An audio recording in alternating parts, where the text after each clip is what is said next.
Welcome everybody to another developer interview here on Game Wisdom for our Perceptive podcast series. I am Josh Blaser, and my guest tonight is the designer behind the platformer Horace. This was a game that came out in 2019 featuring a whole variety of designs, systems, and a whole lot of British references as well. And he is on to discuss the development of the game. So please welcome to the cast, Paul Helman. How are you doing? Oh, I'm very well, thank you. How are you? I am doing great. It is a pleasure to have you on. We've been trying to get this cast going for a while. Time zones and busyness have always been a challenge. But it's great to have you on. So, to get things started with, for people who haven't heard of Horace before, could you talk a little bit about what it is and also what's kind of like your background when it comes to game dev? Horace is, I usually use the phrase, a 2D cinematic platform adventure. But there's also many mini games and changes of genre and as much gameplay as I could squeeze into it, basically. It also has quite a large story and many characters. But it's quite light-hearted, perhaps a little sad in places too, but I think people quite like that, which is quite nice. Mm-hmm. And it's definitely a very interesting platform. It's not one that we normally see, like, so many different kind of, like, shifts in terms of the gameplay and as well as the story. So, before we get into the gameplay, I'm curious, like, how long, or I guess, when did you first start working on Horace? 2010. I've been in game dev since 1994. That's been my job. But I've always worked for other people. I've worked on some reasonably big games back in the day and stuff. But yeah, I've been working for about 15 years on other people's projects, basically. So I figured it was about time I did something myself.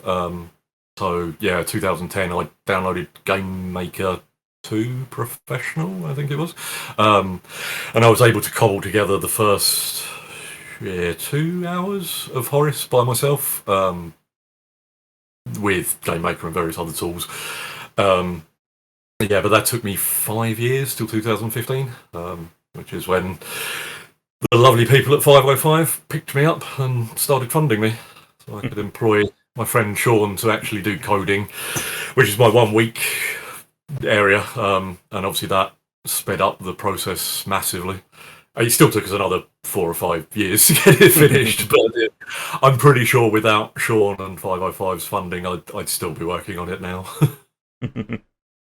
So, I guess, like, what gave you the inspiration, or what made you want to work on Horace as, like, your first solo or individual project at the time? I was thinking, what was the first game which I really loved as a kid, and I absolutely loved the game Jet Set Willy, which was about a smartly dressed man in a nice hat going around a big house collecting rubbish. So I stole that and turned him into a robot. So to be honest, several of the ideas for Horace came about when I was probably 9 or 10 years old in the 80s. And yeah, the other sort of main inspiration was the Peter Sellers film Being There from 1980, which has a similarly dressed man in a nice hat leaving his house for the first time and exploring, I believe it's Washington, D.C. But he's slightly mentally challenged and kind of discovers the world for the first time, and is drawn into political intrigue and other stuff. So I wanted that kind of innocent man going on a by accident kind of feeling. Mm-hmm. And with, like, the development of Horse, or, like, with kind of like how the story builds up, it's not like a lot of the other platformers we played. As you said earlier, like, there's definitely a lot of sadness in it.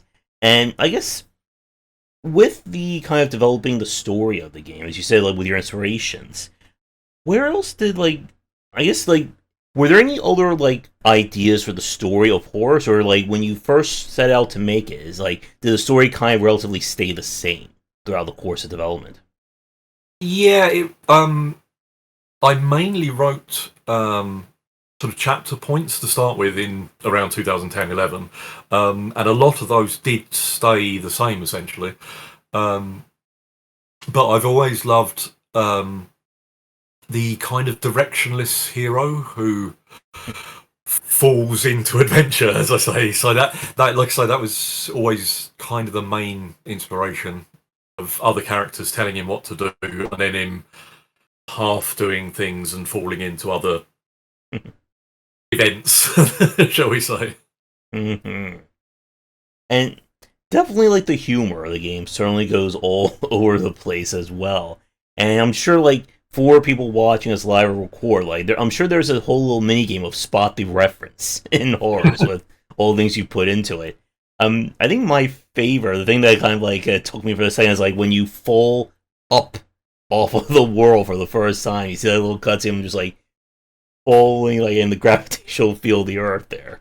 Yes, that was very much basically because with the gravity shoes power up, I kind of shot myself in the foot. I realised it was the most fun idea which I had, so obviously I kept pushing it more and more forwards into the game to the point that it kind of becomes the main catalyst near the beginning of the game for your adventure.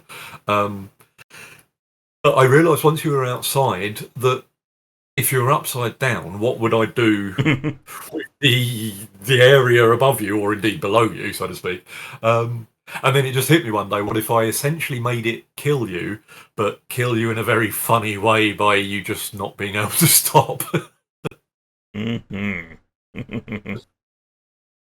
Oh yes, and with kind of like a variety of scenarios in the game, one thing that I want to ask you about from like a gameplay perspective is, I guess, like balancing the difficulty of Horse. It's a game, as we've said, like it goes kind of like all over the place in terms of the different challenges.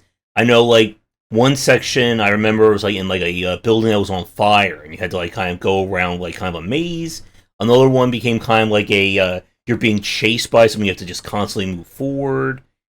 So, in terms of like the difficulty of the game, like where did you want like I guess that to settle on, and like in terms of like balance and design?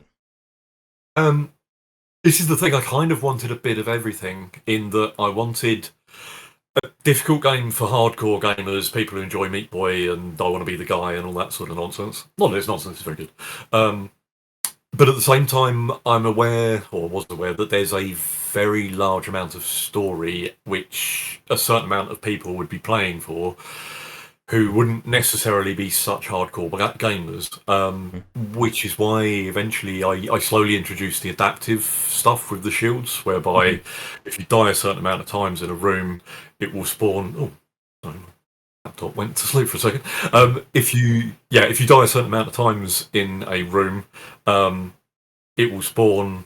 After 8 deaths, it will spawn a shield, and then after following 8 deaths, so 16, it will spawn 2 shields.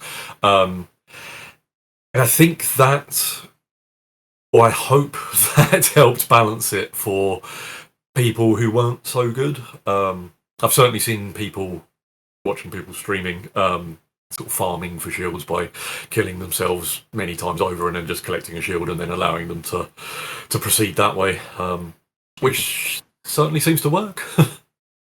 I mean, never discount people trying to min max in games like this for sure. Yes.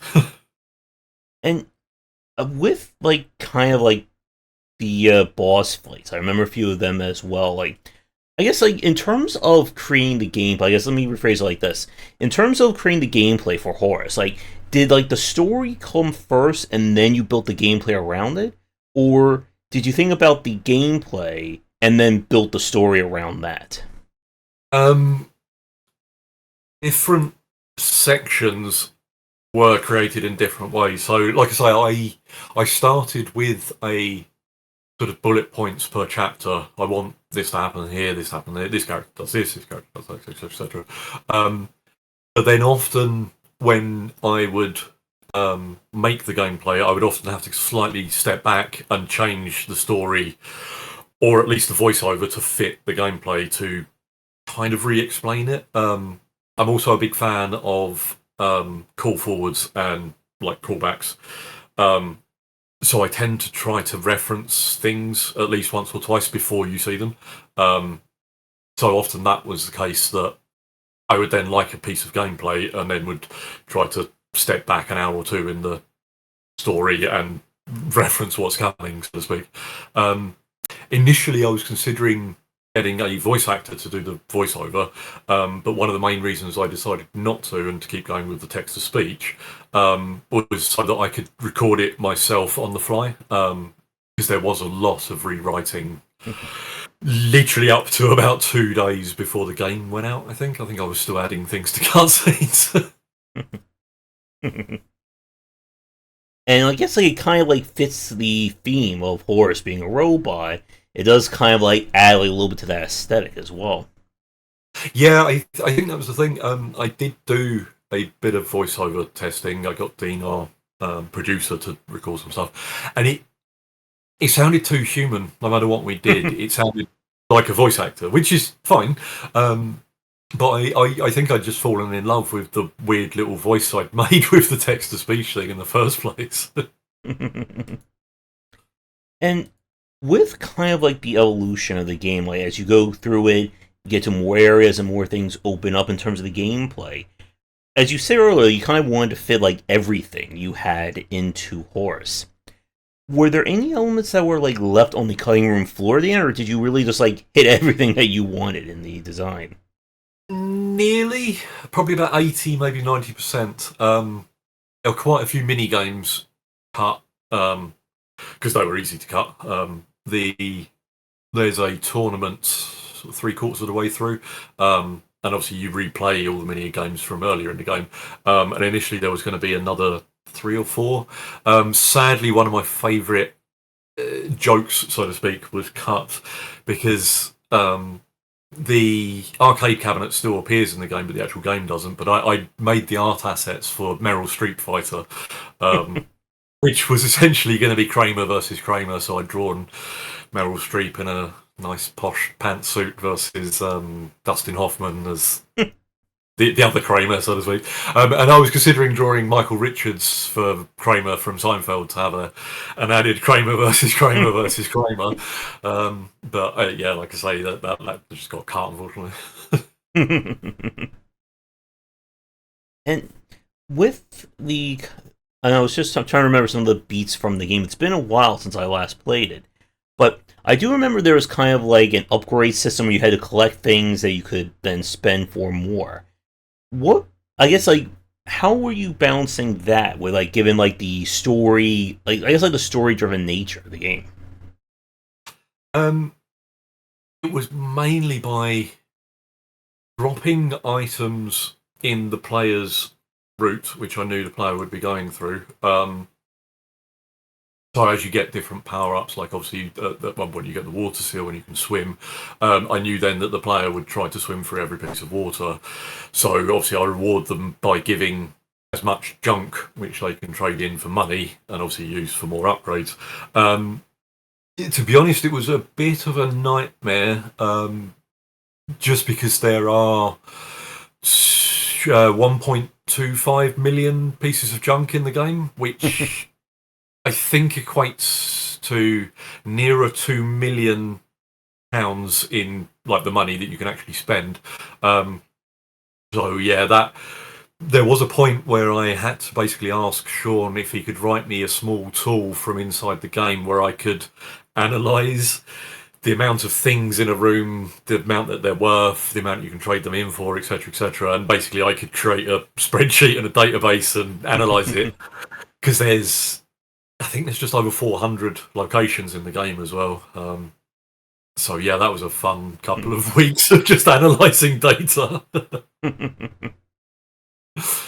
And with, I guess, like, developing the different areas out, with, like, this focus on, like, different gameplay beats for different sections, I guess, like, did you do any, like, organization, or, like, what was the process kind of, like, sit down and figure out, okay, I want the player to do this in this area, and then we're going to go do this over here, and so on and so forth. Um, what I essentially did, I worked out what power-ups we had, and then what order to release them to the player in, because of course the essential upgrades you get by beating bosses, or Mega Man style, and then the upgrade to the upgrades. I don't know quite what you would want to call them. You can then buy in shops. So it was mainly a case of once you defeat one area, giving the player another upgrade and then allowing them to purchase upgrades for that upgrade. And then working out in the upcoming areas what that upgrade can do and allowing them to do those things in that area. Generally then culminating in another boss, which would obviously test on the things which you've learnt throughout that area, so to speak, which of course then would release another power-up, allowing you to go through the next area. Again, obviously the classic one being the swimming, when you're in the house, when you defeat the Earth boss, he gives you the swimming upgrade, which then allows you to swim back through and obviously unlocks the next quarter of the house, or 40, 50 rooms, I think it is. Basically, there's just a lot of rooms with a big swimming pool when you enter it, and you have to swim through to get into the main section. And with like the pacing of the game, I know this is always like one of the trickiest things, especially when you have a very story-driven game. And Yes. the game itself, from what I remember, like the opening does take quite a bit of time with the exposition, and then kind of like your first like few minutes with Horace is just kind of like learning his life and doing like kind of like the basic gameplay beat slash tutorial. And it's always tough, I think, for games like this in terms of how fast you want to make the game. And Yes. I wanted to get your thoughts like on what was it like, I guess, like figuring out like the pacing that you wanted to set out with the game. This is the thing, obviously, like I say, when I was initially working out platforming and what would be fun, the shoes were the most fun, or certainly in my eyes. So I started the game, or my sort of design process, at that point where you get the shoes, and of course, I don't want to give any spoilers, but that's just before then is a major turning point in both the story and the robot's life. Things happen, and essentially he's packed away in the basement. But of course, he comes around years later. So for me, then, a lot of the process was going back and trying to work out what I needed to present to the player to get to that point, both in story terms and gameplay. One thing which was quite interesting, obviously, I showed it to various friends in various stages when I would have like white boxes and a small blue box with a hat on it for Horace himself and things like that. And I suddenly realised one of my friends had grown up with a Mega Drive, or indeed a Genesis. So he'd never really played Mario and wasn't so aware of the idea of using the run button and the jump button like in conjunction together. So the initial tutorial which I'd laid out kind of ended up doubling in size, because I'd initially just done it as in, here you go, here's the controls, get on with it, jump over some stuff. You know, you've played Mario, you know what you're doing. And then I suddenly realised that, oh, maybe some people haven't played Mario, and I do need to actually show, if you normally jump, you can jump this far. If you're holding down the run button and running as far as possible, you can jump this far. If you're running at full speed, you can jump ever slightly further and a little bit higher, all this sort of stuff, which is obviously I think there's an extra 3 short tutorial levels which lay that out. So that was my main concern with that.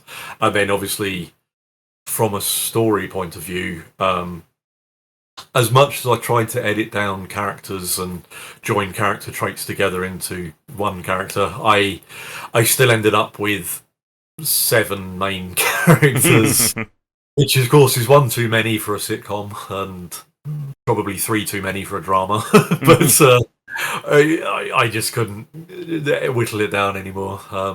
And then of course I ended up with, I don't know, 200 side characters. But I like to think that's just people you meet along the way. But yeah, like I said, that was the main thing, trying to work out those 7 main characters, how they all relate to each other, and then what happens to get you to the point that you're alone in the basement and trying to find everyone else. Yeah, and we were saying there about like the tutorial with having to kind of explain to people who never played Mario before. That's always one of the hardest things of like good platforming design is assuming what is the skill level of the people you're going to have in your game. And as you said earlier, with putting in kind of like the safety net that if you die enough times you get a shield, die even more times you get double shield. I guess I didn't have a chance to look at this on Steam, but in terms of like completion rates or like people who made it through the game, like were there any parts that they found like particularly spiky in terms of the difficulty? I know um, it's about halfway through chapter 4. You're given the shoes, and I try to give as much tutorial as possible. Like you say, the section with the burning house, that's trying to teach the player jump distances so you can attach yourself to the ceiling and obviously it flips around, but also teaching the player to avoid objects by avoid obstacles by instead of trying to jump over things, quite often running around the edge of a room to get to the other side of an obstacle.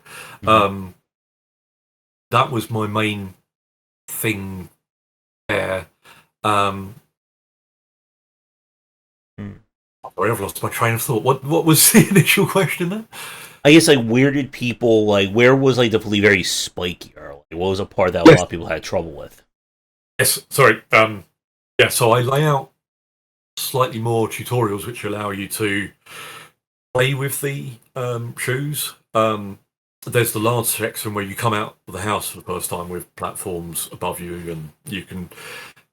There's kind of every jump distance I could work out in that section. But the problem is then once you've done this, I then sort of guide the player in a linear fashion into some caves under the house, and I tried to ramp up the gameplay there by introducing some enemies and some more puzzly platforming, trying to work out how to get from one place on the screen to the other. And unfortunately, there is definitely a spike there. I think I introduce there's 8 or 10 screens, and I think I ramp it up far too quickly at the beginning. I ramp it up within about 3 screens, whereas I probably should have taken the whole 10, like to ramp up the gameplay, so to speak. But I think if players can get through that, I think that's the main thing, because then the gameplay is far smoother then, because that's more what I imagine the gameplay to be like. So of course that was the main problem, trying to teach the player to play Mario, but then Mario with additional crazy upside down physics and stuff. Yeah, and that's always like one of like, the trickiest parts of like platform design, especially when you have like unique powers in your game. What happens when like it's time to like put it all together? Can the player figure that out? And if I remember, I think that's where I did kind of get stuck, as I remember like getting to that point with the burning house and trying to figure out like where I was supposed to go in it while also doing the platforming. That I think that's where I first put the game down when I played it. Oh, jeez, I think I played that either in 2019 or 2020. I forget. It's been so long in terms of game years. And we had a big shutdown in between where everything ceased to exist for 2 years.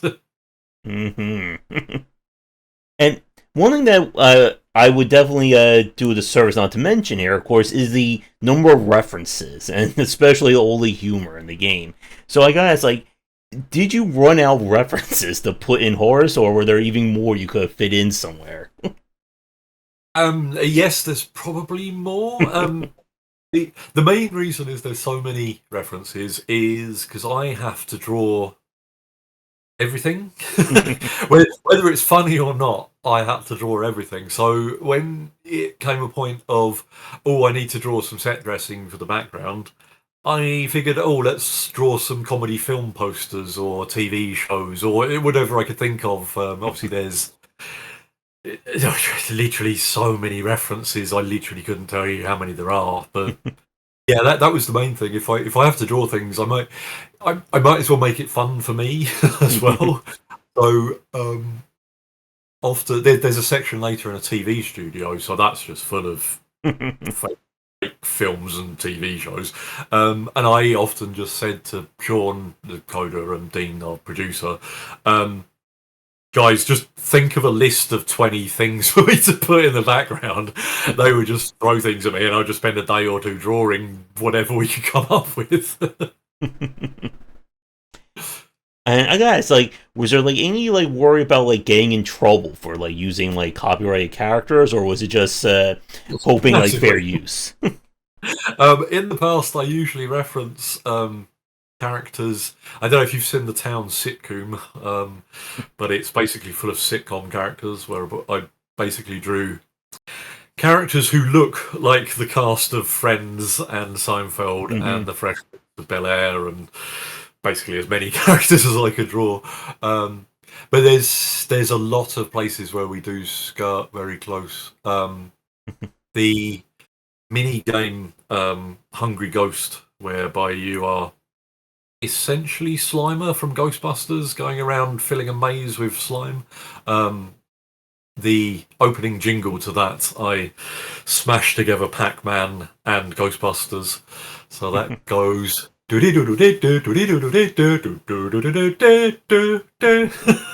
I'm amazed nobody's ever called us up on that. And one thing that before I forget to ask about the minigame designs, you said there's a lot of different minigames in Horace, and I'm afraid that I'm blanking on a few. But for people watching us live record it, what are some like your favorite ones that you designed for the game?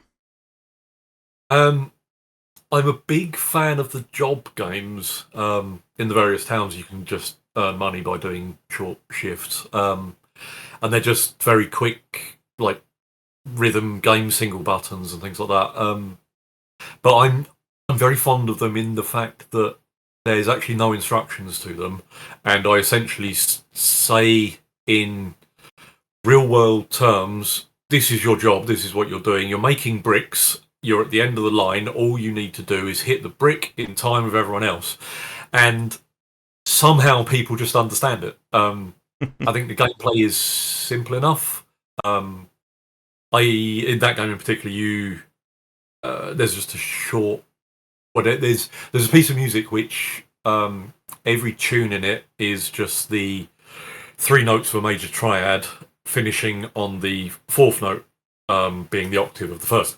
And that's basically the one which you need to hit every time. So it just the tune essentially every time goes do do do do bling, do do do do bling, do do do do bling, do do do do bling, and it changes rhythm all over the place.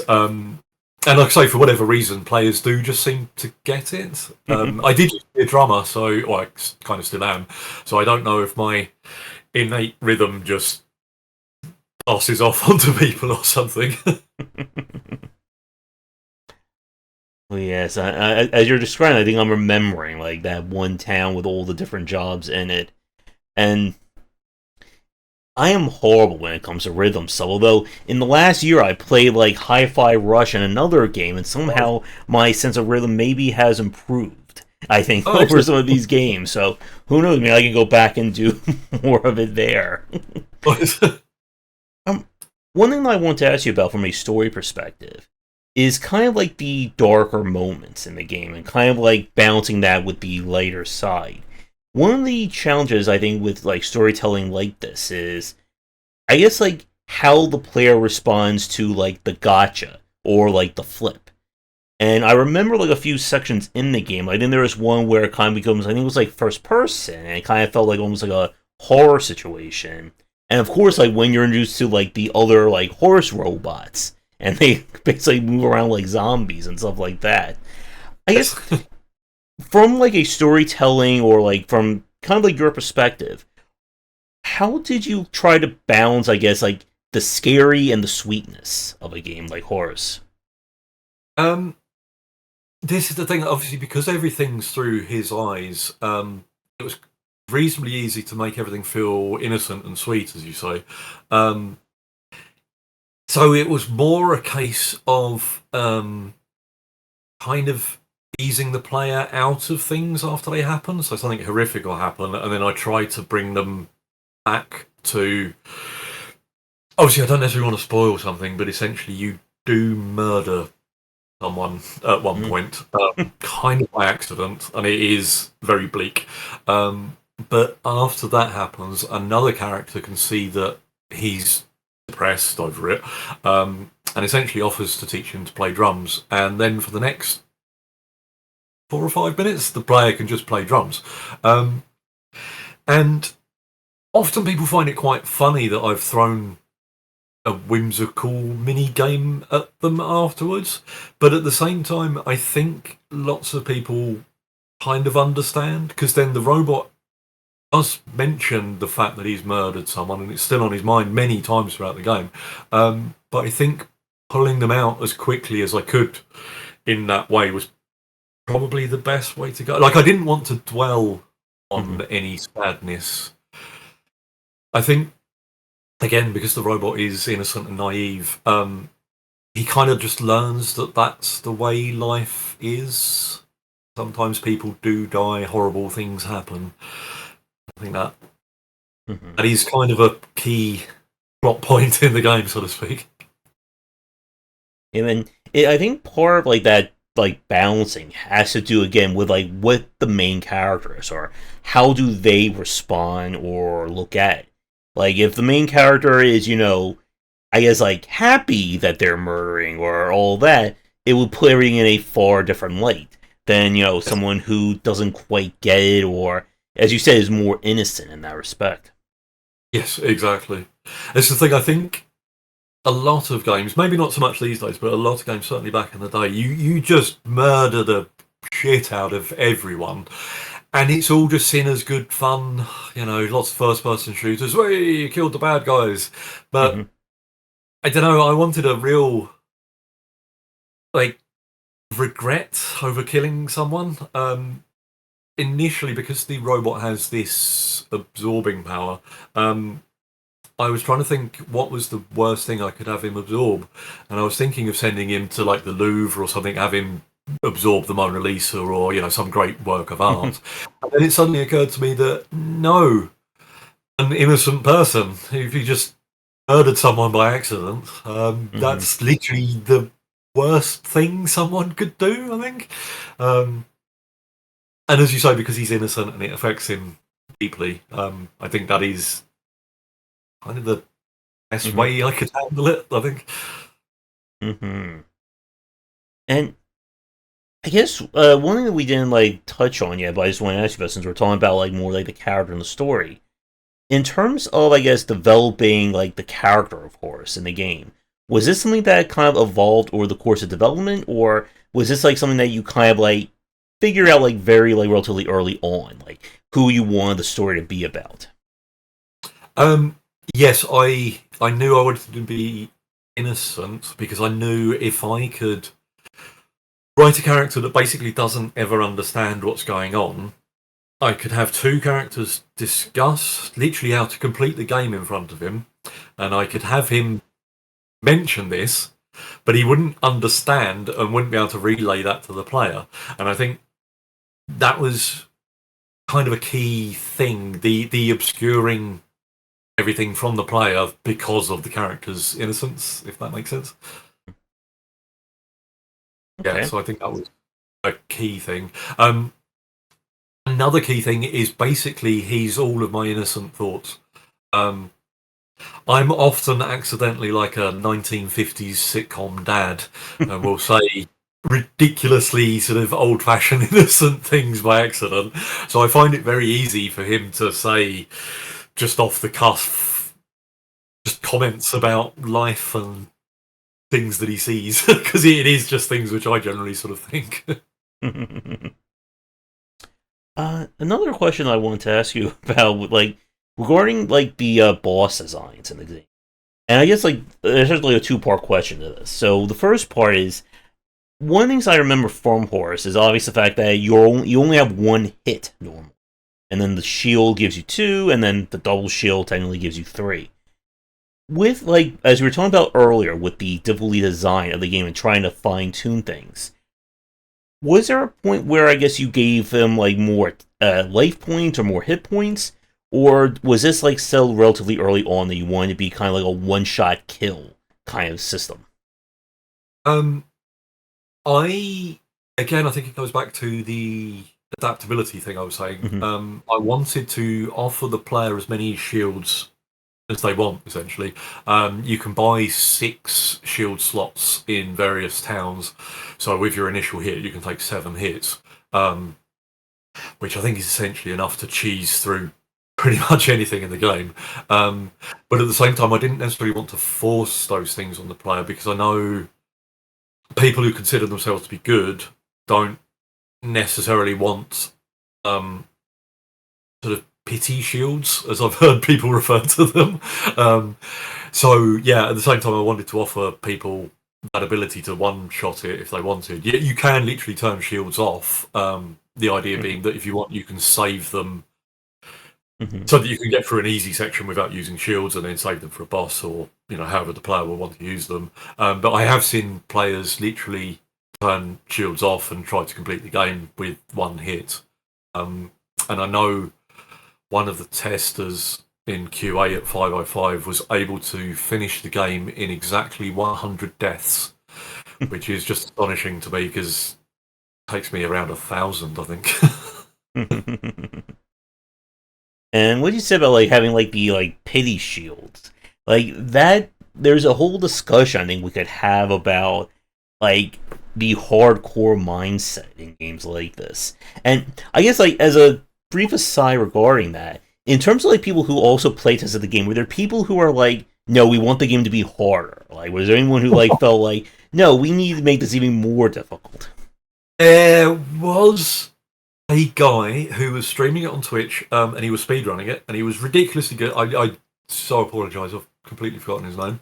Um, I think he was able to complete. He was skipping cutscenes, but he was able to complete the game in just under 3 hours, I believe, maybe 2.5 even, which is shockingly quick. Um, but in the first month after we released the initial PC version, we released 2 patches for it, and both those patches I ever so slightly tweaked the gameplay to the point that by the time of the second patch, there's about half as many shields again as there were in the initial release, and obviously that's what then became the game that was released on console and everything. But this guy that was speedrunning it, I dropped into his Twitch stream at one point and was sort of chatting to him, and he did specifically say he preferred the initial release with less help and less shields and stuff. But sadly, most people preferred it easier with more shields, unsurprisingly. Yeah, and it was something I was saying about, especially like platformers and kind of like speedrun play. Like, there will always be people who will want it as hard as possible. The people who play stuff like I Want to Be the Guy, Kaizo games, and it's a very tough line to walk. I think, especially with a game that is very story driven like Horace, that you want to present a challenge, but at the same time, you want people to actually see the story all the way through to its conclusion. Yes, exactly. Now I guess getting back to the other question I had, like regarding like the boss designs, like with a game again, like it goes kind of all over the place, like Horace. What was kind of the philosophy that you wanted to do for the specific bosses that show up? Um, they kind of test what you've learned on the way to each section. Um, so obviously the swimming boss ends with a swimming race, lots of snaking around things. Trying to think what other bosses do what. But yeah, like I said, that was the main thing. The idea being, so yeah, literally the very first boss in the game comes in the caves I mentioned earlier when you're under the house, and all you have to do is effectively run around the edge of the screen, turning on and off things so you can fire stuff at him. Um, And basically, the idea was there to make sure the player understands the shoes and can run around the edge of the screen without getting disorientated. Hmm. I feel I probably could have tested slightly more in that section, because the boss that follows that is quite a bit more advanced, where you're riding the snake thing around the room. It kind of follows the same idea, but the boss is going around the room rather than you are, although you can ride it. Um, but it is quite. I've seen people be quite overwhelmed by the second boss, having done the first boss. So I feel I could have balanced them slightly better. Um, but this is the thing: there's 20, 21 bosses in the game, or a couple more depending on what you call a couple of the mini games. Um, so yeah, it was a massive balancing act trying to play everything in unison, making sure it's fun, and then playing everything leading up to a boss to make sure it makes sense. And then, as you say, balancing each of those sections so that the first boss is easier than the second boss is easier than the third, going forward, rather they get more and more difficult as they go on. I can't say that I necessarily did that, but they at least get more complicated as they go on. Oh yes, and again, like having like the bosses as like a big test can always be that true because you'll have some people again. I'm sure like the streamer you mentioned, like, I'm pretty sure they must have blazed through every boss fight. Like probably wasn't that bad for them, but it can become very challenging when you're trying to figure out again how much you want this boss. I guess like kind of hurt the player in terms of difficulty, and to go back to like the shield, like having like the adaptability of the shield after 8 deaths, you get a bonus shield. I guess why did you settle on 8? Because I'm sure it must have gone through your mind like, what if we make it more? What if we have fewer deaths to get to that, gimme or the freebie? um, I initially, I think we started with 12, and it felt too many. My main sounding board was Dean, our producer. He's very good at video games, which I always blame him for making Horace too hard. um, but it was nice to be able to throw levels and rooms at him without him knowing what was coming, so that I could see his reaction blind. And I think we threw a lot of things from sort of the middle of the game at him, and 12 just felt a bit too many. I don't think we ever went any less than 8, but 8 felt enough attempts to feel like you might make it through in 8, but at the same time, 8 felt enough that you might be slightly frustrated after 8 attempts to want some help. Whereas I say, I think going any less than that, it might have slightly sarcastic, as in, you're not doing very well is a little help thing. Because of course that was the other balancing thing is I wanted to offer the player a helping hand, but at the same time I didn't want to offend the player by saying, "Yeah, you're not very good at this. Here you go." I mean, the bosses do it as well. I think after 8 attempts, they will drop to, because in true video game fashion, each boss has 3 sections, and you have to hit them 3 times to advance through each of the 3 sections. But after each 8 hits, it will take 2 hits to advance to the next section, and then after another 8 hits, you only need to get 1. Weirdly, people notice that a lot less than the shield. Well, I guess it doesn't specifically say that it does that. But yeah, I've noticed that helps people.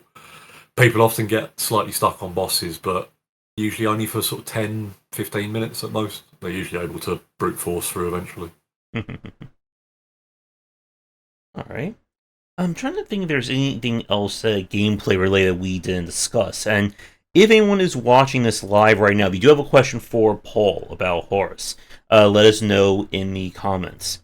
I guess one thing that I was thinking about I wanted to ask, like from a programming standpoint, as you said, like one thing about Horace, I go through a lot of different styles. You go from again like traditional 2D platforming to first-person sections to I remember like, a few like very trippy sections as well. What was it like? I guess like programming. Like you said, that you built the game in Game Maker. were there any like interesting challenges or hurdles, like shifting kind of the perspective of the game from one to the other as you were building it? We once Sean came on board, we shifted to Unity Okay. because he has a decade or more experience with Unity, so it was just like no brainer to do that. I just made Game Maker because it's very easy and drag and drop, and it's the coding in it is more like basic rather than like C or C++ or anything like that. I can code, but I'm terrible. Whereas Sean actually, I believe he has a degree in computer science and all that stuff from back in the day, so he's a real coder. Like, so I don't think there was ever anything I could throw at Sean which he couldn't do. It was more a case of working out ways to implement crazy stuff I would come up with. Sean wrote a very nice shader which scales the pixel art up a certain amount depending on how far the screen is zoomed in, between 4 and 8 pixels, which allows us to anti-alias the pixels but allow them to still say square and sharp. That was really nice because in Game Maker I was drawing everything at normal size and then just making the bitmaps 8 times the scale, and it meant it was very memory intensive. Whereas once Sean got this running, it obviously ended up being much bigger in the end, but it made it run much better. I mean, I could run it on my ancient laptop, whereas I never used to be able to. But I mean, as far as the trippy section, so to speak, yeah, that was just a case of, hey, Sean, can you pulse colours through the screen? And Sean would go, yeah, of course I can. And an hour later, I'd have a lovely, crazy, wobbly, colourful effect or whatever. Yeah, it's just very nice. One thing that I was thinking about, I want to ask you, with regards to the gravity chooses, you said like it took a while to make them feel right or make them feel like the principal mechanic of Horace. What was that like from a, I guess like a playtesting and a balancing standpoint to kind of like iterate on that to the point of where it got to? It was a combination of great fun and a complete nightmare. Obviously, the basic problem of having a character who can stick to any platform is then stopping them from sticking to any platform and making it still feel fun. Because obviously, I could kill the player. That's the easy way to stop them from walking up stuff, but that's not very fun. So it was mainly a case of how far do I make them walk up stuff. And the other main thing was making the camera work, which was very much the nightmare side of things, as in trying to keep the character in the dead center of the screen, so when the screen turns, people don't get sick. Yep. The amount of motion sickness I would get. So that was mainly a case of, okay, that doesn't work, let's try zooming in a bit, changing the perspective slightly. Often I would remake areas so that you would only go 90 degrees at a time rather than making players go full 180 or even 360, because that's instant motion sickness. But basically, I ended up coming up with 40 or 50 rules for Sean, which was, if there's a 45-degree angle, don't change the camera until he reaches a certain point. When you jump, it doesn't change the camera height until you land. If you jump on a spot, it only moves a certain amount. If you attach yourself to the ceiling, it flips as quickly as possible, but recenters him in the center of the screen. Yeah, there's just, like I say, 40 or 50 of these rules which we just had to come up with. And it kind of works. I think there's definitely still some places. I mean, the players seem to find it fun to find two platforms very close together and just jump up and down in between them and things like that. So I can't blame them if they enjoy it. But obviously, in other places, that kind of can get in the way. If you're trying to jump over something, players will sometimes get stuck to the ceiling. I tried to pull as much of that out as I could by raising ceilings out of the way and things, but inevitably there's plenty of places where that sort of thing still happens. As you're describing the motion things, like I'm like flashing in my head right now, like some of the platforms I play where like the second you like turn the character, the whole camera just like violently shifts in the opposite direction, and just I think people who've watched me long enough know that I've gotten like motion sickness or I've gotten like headaches from playing a few games that have done just that. Yes. No, it's there were a lot of games. Sonic does it a tiny amount. There's a box in the middle of Sonic where you can run between, and once you touches it, the screen starts scrolling. And obviously that's pretty standard for 2D scrollers. But I think Bubsy, sorry, the Bobcat, the old SNES game in Sonic S style, does a similar thing, but I think the box is much bigger. And like you say, the whole screen, like 3/4, sort of does this as change direction, which is quite a fast-paced game as far as I remember. And I just remember it doing this as you're trying to avoid enemies, and so that was very much a thing I tried to avoid in Horace as much as possible.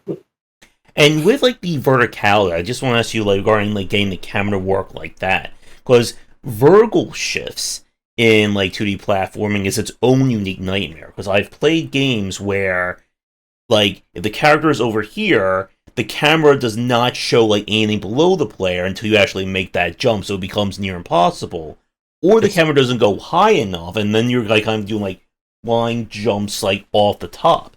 And it's another one of those things that I think for a lot of people, like it doesn't sound hard when we're like describing like that, but it's infinitely more difficult to get it to feel right when you're building a game. Yes, very, very much so.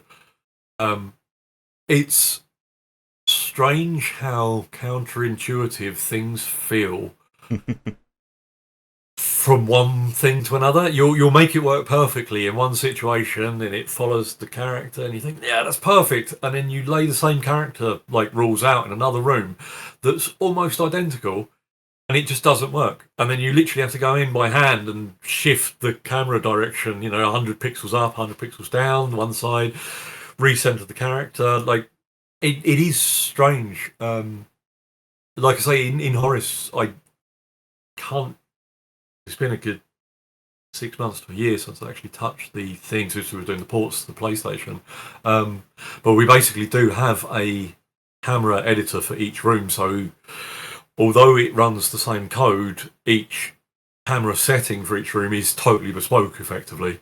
I'm sure there's plenty of stuff which is shared, but yeah, the amount of, like you say, he's up here and it kind of works, and then the next room he's up here and all of a sudden you're off the screen for some reason. It feels like it should work, but it just doesn't. So yeah, I'm sat there going, right, 100 down, oh, yeah, up there. Ah, there we go. Yeah, that feels better, yeah. And we did get a comment from a fan. A cheap show said, brilliant, beautiful game, tough but fair, and slather in stuff that makes UK Gen X folk like me cozy inside. Excellent. Thank you very much.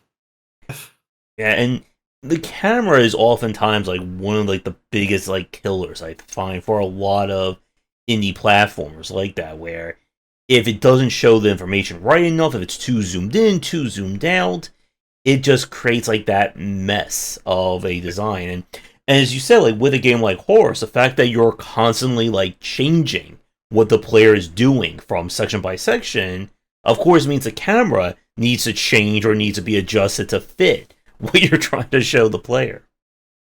Exactly. One thing very quickly. I realised we just needed the standard look up and look down. Unfortunately, it's a design choice which I wish I'd slightly done differently, because I'd already made up to enter a door. And I'd gotten so used to that I didn't want to change it. And it's a finicky thing, 'cause it doesn't affect the gameplay so much, but the amount of times people will enter a new room, and the first thing they do is try to look up to look around the room, and of course they just walk straight back out the door. Like I say, it doesn't really affect the gameplay. Like I very rarely throw things at the player the second they come through a door. It's just, if only I'd used triangle or the top face button to go through a door or something else. But it's my own stubbornness, like I say, because I'd gotten used to it. I was like, nope, no, up goes through a door. But yeah, like I say, looking up and looking down is so important. And keeping, as I'm sure you know, obviously Horace, I tried to keep him dead center in the screen. So when you then look up, I try to keep his head at the very bottom of the screen, and then you can see everything above you. And then vice versa, when you look down, he ducks. So I try to keep his face looking down to similar amount of space. And I believe 90% of jumps, unless you're trying to do something kind of crazy and unplanned, you can see where you're jumping to by doing that. I mean, I've seen lots of speedrunners abuse the shoes because, of course, in lots of sections, you can just find a platform, angle yourself correctly, and yes. Mm-hmm. And within seconds, you're over the other side of the room, and as long as you know where you're going, you can then exit your way out. So that is, it's great for speedrunners, but unless you can line yourself up with some background pieces or whatever, it's bloody hard to do that, to be honest. And I'm very impressed that people can do that. Mm-hmm. And that kind of like brings me back to the question a little bit more about talking about like the reversing gravity or the gravity shoes. Is that kind of like, how far did you want to take the challenge? Because this is something that I find in a lot of different platformers, that you can have like a very simple mechanic, a double jump, wall jump, whatever, and you can either make that very simple, or you can, take that to like extreme difficulty in terms of what you want the player to do. And as you said, we're trying to balance like how powerful you want to make the moon shoes or gravity shoes without making it, an easy win button that, all obstacles. Let me just reverse up, avoid everything, there's no problem. What was kind of like the fine tuning, or like how much did you want to kind of like make the player like master the mechanic versus just having it in the game as kind of like your main tool? I think that's the thing. A lot of the rooms have 2 or 3 routes through them, whereby you could kind of stick to the floor and just jump over some obstacles and get to the end, Mario style. I will then often have a more interesting way whereby you can stick to the ceiling, jump your way round. That's often the more sort of bonus way. There'll often be things to open in that route and more items to collect. And then, like I say, there'll often be kind of almost unintentional on my part, although there are quite a few which I did intentionally put in, where there are essentially room skips almost. If, like you say, if you can master the shoes and know exactly how they work, you can, a lot of the rooms, just get from one end to the other in seconds, especially if you've got a shield and are willing to waste it. And that was very intentional.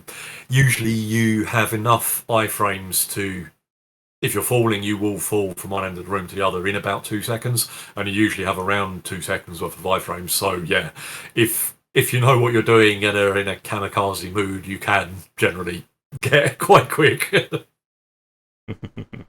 Mm-hmm.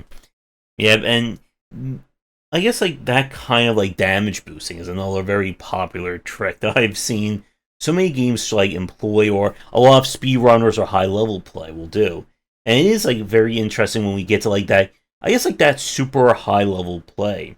And I guess like as a quick question regarding that to you, what was it like? As you say, you mentioned earlier you were watching the Twitch streamer who was like speedrunning the game. What was it like kind of like watching people just like utterly like demolish like the game, like when they get to like that level of mastery?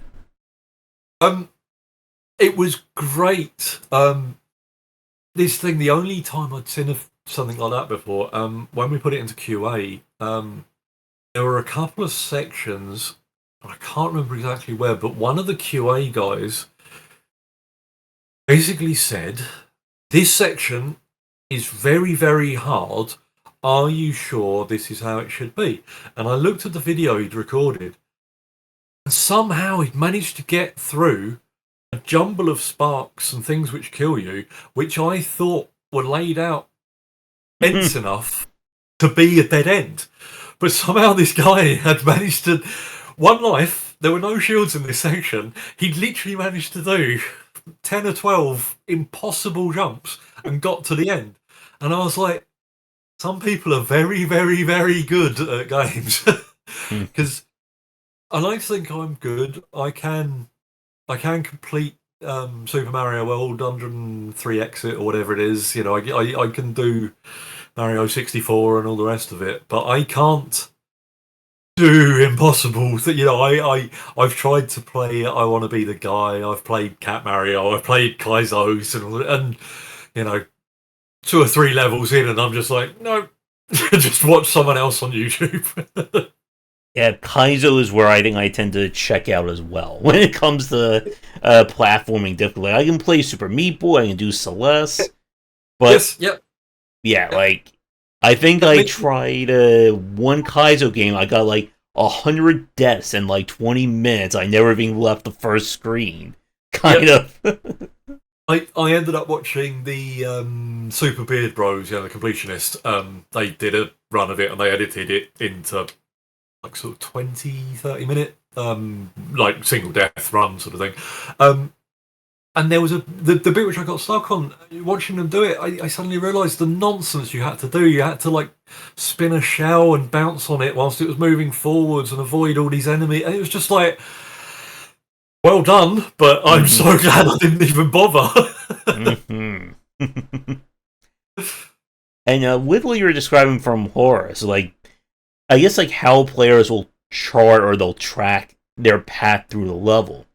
That is such a very like challenging aspect as well, because this is something I talk about when we look at like puzzle platforming games like Out of This World, Portal could even fit in this respect, where the player will think, oh, if I just barely miss like that ledge, and surely that was the right thing to do, like this like impossibly masochistic, okay, use the physics to cause a glitch and then bounce up to hit the wall to then do that, where really the solution could have been, oh no, just go over there and like jump up normally. There is a bit when you first get the shoes. Obviously, I essentially make the player do the same thing 3 times. In the first room, there's a sort of U shape, and you come in and you jump. Sorry, this side. You jump down and you make your way back up to the other side. I then make the player do the same jump, but sideways. There's a crate in the middle of the room, and there's some sparks, and there's a platform here. And of course, you have to walk, turn the screen, land on the side of the crate, and just jump down like that. It's very simple if you do that. Some people will spend 5 minutes trying to work out what to do. And eventually I saw one guy who somehow managed to run round the edge of the crate. He got to about 45 degrees, managed to time the jump perfectly, and somehow jumped underneath the spikes and landed on the platform on the other side. And he was like, yes! And he must have spent 20 minutes trying to do that. And I was thinking, whose world is that the thing you're supposed to do? I mean, well done to him that he managed to spoof it and break it. But I remember I was watching his stream, and I don't normally talk to people on stream because I feel like I'm intruding. But I broke silence to say, hey, well done, and I'm the developer and that. And he was like, oh, great, I love your game. And I said to him, you do realise if you just stand on the edge of that crate, you can just jump down. And he did it again and was like, oh, yeah. Oh, that's really simple. Again, never discount someone's penchant for doing it the most impossibly difficult way. Definitely. I can see this. I will do it this way. I'm nearly there. I'm nearly there. I'm nearly there. I'll keep doing it. I've done it. As a quick time check, we are just over an hour in, and I think I am just about out of questions. So for anyone watching us live, I think this will be officially last call for any questions you have for Paul about Horace or any comments.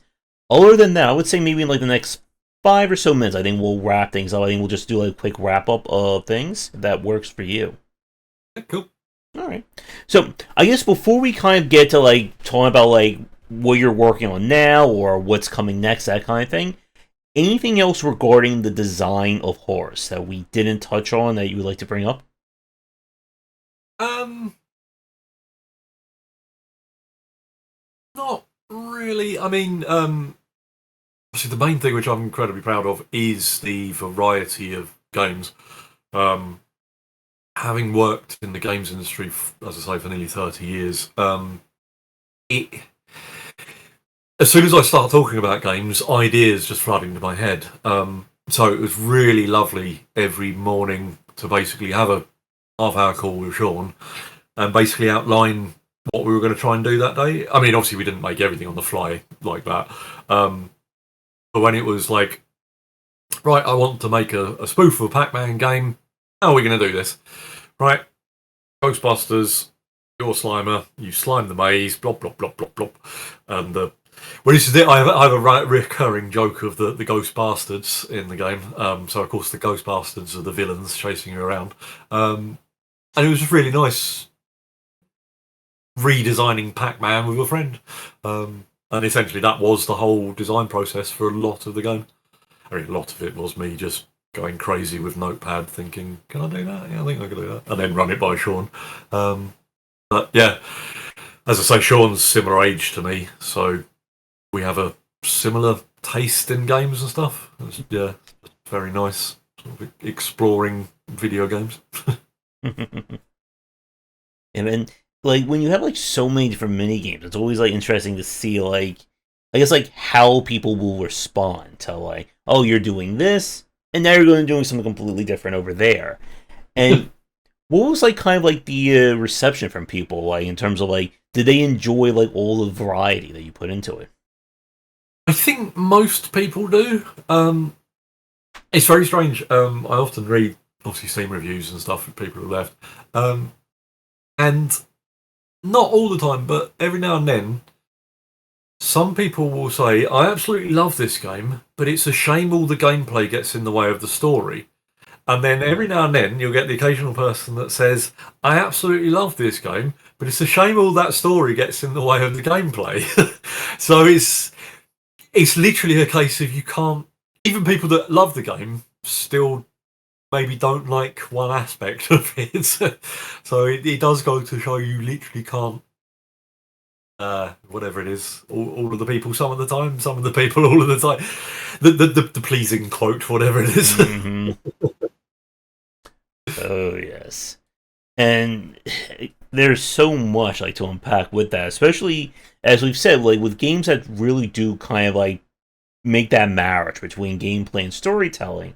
You're always going to have people who are like story skip, story skip, story skip, and then there'll be people who, I don't care about doing jumps. Let me just figure out what happens next. And it's oftentimes, I think, where a lot of the developers tend to have that issue that they'll try to put them both in at like so much equal levels, and you always have like those edge cases of the gameplay person who hates your game because there's too much story, the story person who hates your game because there's too much gameplay. Yes, very much so. That's the thing. I mean, I'm a big fan of both. Mm-hmm. And luckily, I think a lot of people that come to Horace are fans of both. I always try to promote it as a narrative platformer, as in the two are very much tied together. But like I say, that was the point of the adaptive stuff. So I hope people can get through it, even if they're not so much enjoying the gameplay. And you can you can skip the cutscenes. There is an option in the options. The only trouble is all of the instructions to the game are diegetic, whatever you call it, in world.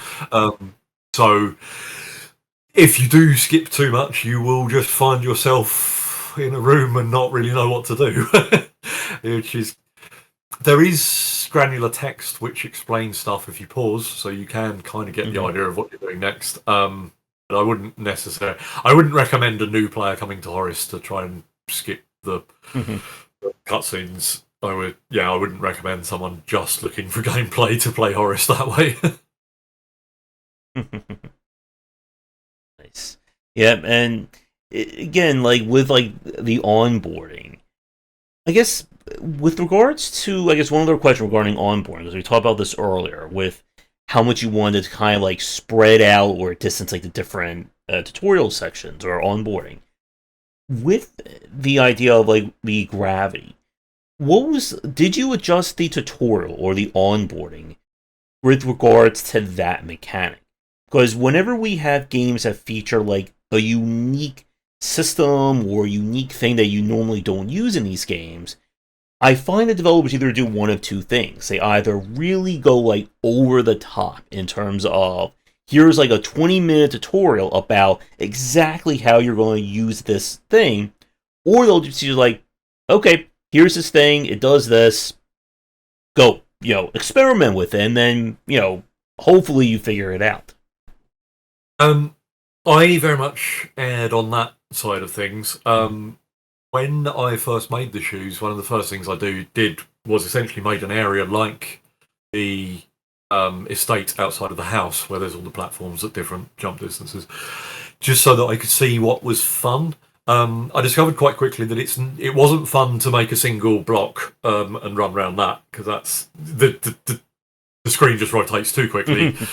You can never get a grasp of where you are. So I'm sure you noticed most platforms are at least 4x1.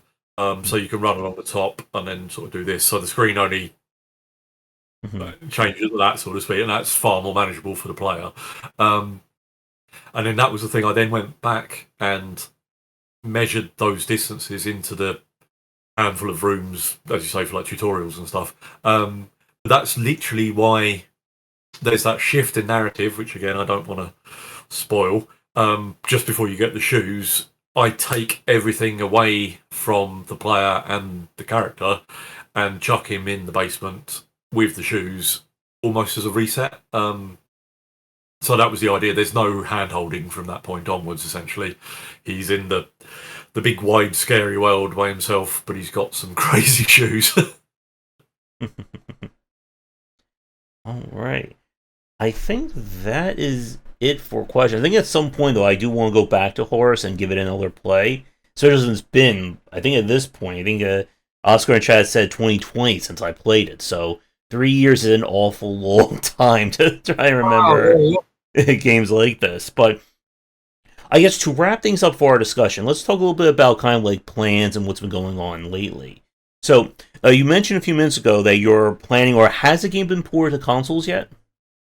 Yes, Switch came out end of 2020, and PlayStation and Xbox came out in February this year. Great. Oh, and that actually brings up another question I'm curious about. Like, one thing that I find very interesting, especially with like platformers, when they make the jump from PC to console or console to PC, is like how the different audiences respond to it. How's the reception, or what was the reception like Horace had, like when it made the Switch and to like some of the older consoles? Everybody seemed to love it on Switch. It's a pixel art platformer, so obviously it looks lovely in handheld. But also it's quite Nintendo-esque. I had a Super Nintendo from 1992 to, well, I've still got it, but I mean, so I was very influenced just before I entered the games industry. I was very sad I never got to work on a. No, I did slightly. I worked on some sprites for a Batman game. I did some color reduction for. I worked at Probe Entertainment, so it was the Batman film with Jim Carrey in it. It was based on that. A bit Mortal Kombat. I think everything was like scanned characters and stuff, because I remember reducing colours for that. But yeah, that's the closest I came to the Super Nintendo back in the day. So I very much wanted to make something. I'm sure you noticed the palette is quite Super Nintendo coloured. It's very warm and orangey everywhere. Yeah, so I think I certainly didn't design it for the Switch, because obviously the Switch was 2016, so we were into full development by then anyway. But it kind of always was a Nintendo game, and I think it's been quite well received on PlayStation and Xbox. I don't seem to see so many players commenting about that sort of thing, but I think it works well. I've always loved the PlayStation controller, so it was lovely playing it with that. Yeah, the nice current DualShock jobby. Yeah, so I think it's gone down well. Great. And I guess with that, are you working on any new projects or any you like to tease to people watching? I'm still trying to get Horace 2 off the ground. 505 owned the IP, so it's a case of me begging them to let me do stuff.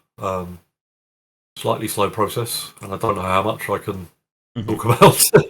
There is no NDA, but I feel it might be slightly unprofessional to discuss too much, but there is something going on. But I do. I mean, like I say, I am a full-time developer, so I do have 2 or 3 other ideas sort of on the back burner.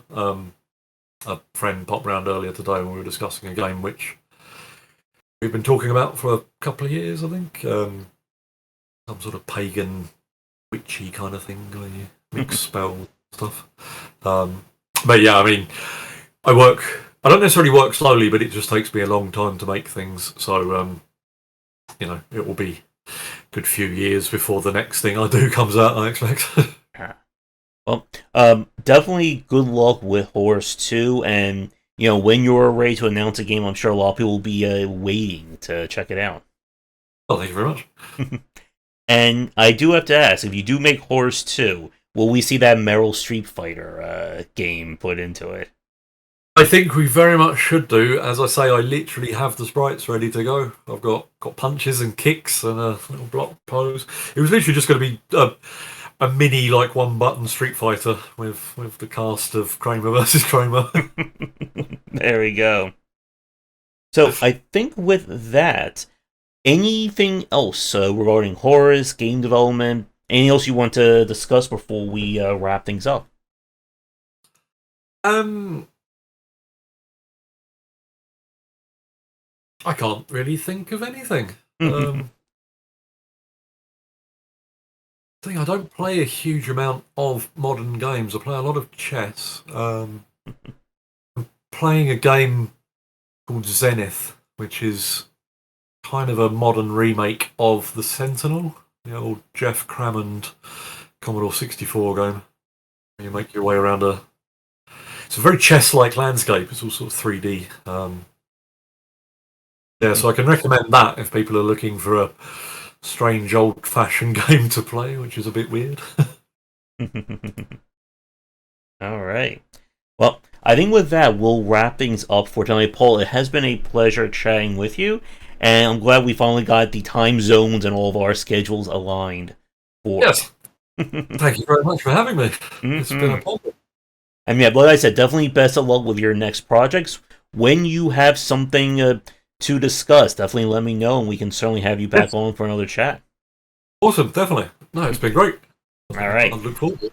So, before I let you go for tonight, do you have anything you'd like to say to the fans to take us out with? If you've played Horace, thank you very much for playing it. Yeah, it's been great seeing people playing it. It took me absolutely ages. When I was making it, I was talking to Dean, our producer, not long before we finished, and I was very worried that it wasn't very good. And Dean specifically told me that I would have people telling me that it was their favourite game. And unfortunately, I literally laughed at him, and I feel so bad for laughing at him now, because maybe every sort of few weeks I get someone message me on Twitter or Discord and tell me that it's their favourite game, or their top 3, or their favourite platformer, or whatever. So yeah, I've got to say thank you to everyone for buying it and playing it. Awesome. Yep, again, you'll never know, sometimes when your game comes out, who is it going to resonate with? And yeah, there will always be super fans, and like I said, there will always be that one person who will have to do every obstacle the most obtuse, over the difficult, masochistic way. Yes. All right, so with that, I think we will say goodnight here. So for everyone tuning in, whether you're watching this live or recorded, thank you so much. Do all the YouTube stuff people tell you to do. Be sure to visit our Discord and Patreon as well. If you are a developer working on a game, you want to just chat game dev or any other part of the process with me, please reach out. I am always interested in guests for these shows. So, for the people watching this record, I'll include links to Horace down below. Oh, and before I forget, Paul, do you have any social media you would like to plug or mention? I am still on the sinking ship of Twitter. I am Horace Dev, as in HORACEDEV,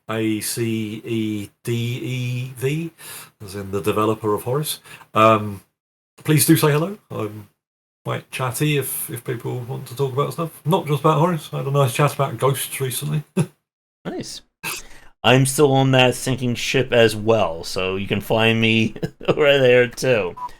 So, with that said, everyone, there'll be links to all that stuff down below in the show notes. And before I start losing my voice, come back for. Wait, will I lose it? So, okay, there you go.